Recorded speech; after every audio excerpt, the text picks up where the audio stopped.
Imagine waking up tomorrow in a world where money doesn't exist. No cash, no credit cards, no digital currencies, just you and whatever goods or skills you have to offer. How would you get breakfast or pay rent? Let's dive into this fascinating scenario. What if bartering became the global standard again? So, have you ever thought about how life would be if we ditched money and went back to trading stuff directly? I mean, picture this. You want a cup of coffee, but instead of paying $3, you offer the barista something in return. Maybe a book you just finished reading or a handmade bracelet. Sounds kind of wild, right? Let's break it down. Bartering is one of the oldest forms of commerce where goods and services are directly exchanged without a medium like money. It worked great when communities were small and goods were simple. But in our complex, globalized world, could this really work? First off, we'd have to deal with the double coincidence of wants. That's just a fancy way of saying you have to find someone who not only has what you want, but also wants what you have. So like, if you're a graphic designer craving pizza, you'd need to find a pizzaiolo who needs a new logo. Think about how this could affect your daily life. Need to pay your electricity bill? Maybe the power company accepts baked goods or handiwork as payment. But wait, what if they don't need anything you can offer? That's a problem. To make this system work, we'd probably see the rise of barter networks or exchanges.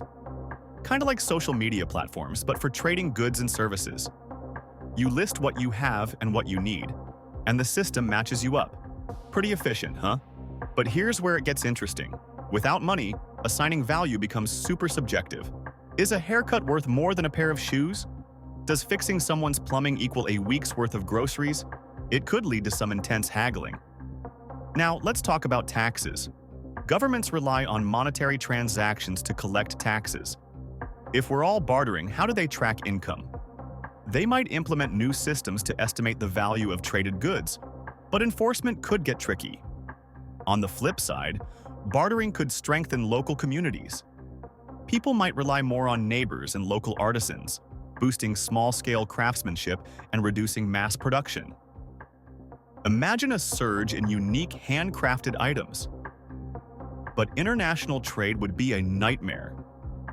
Can you imagine negotiating a trade deal where one country offers thousands of cars in exchange for another country's crop yield? The logistics alone are mind-boggling. Also, without a universal medium like money, saving for the future becomes complicated. You can't exactly stash services under your mattress. People might resort to hoarding durable goods, but that's not really efficient or safe. Interestingly, some communities today still practice bartering, especially in times of economic crisis. For example, during the 2001 economic collapse in Argentina, barter clubs emerged to help people meet their needs without cash. So, could we adapt to a moneyless world? Humans are incredibly resourceful, but the convenience and efficiency of money might make bartering on a global scale impractical. Yet, it's fun to imagine how it would reshape our interactions and values. In the end, bartering could foster closer communities and more appreciation for goods and services. But it might also bring chaos to our structured economies. It's a trade-off, pun intended. So, what do you think? Would a world without money be a utopia of cooperation or a logistical nightmare? If you enjoyed exploring this what if with us, there's a whole world of fascinating scenarios waiting for you. Subscribe to Economeths and join our journey into the unexpected twists and turns of finance and economics. Don't miss out. Hit that subscribe button now and let's uncover the next crazy idea together.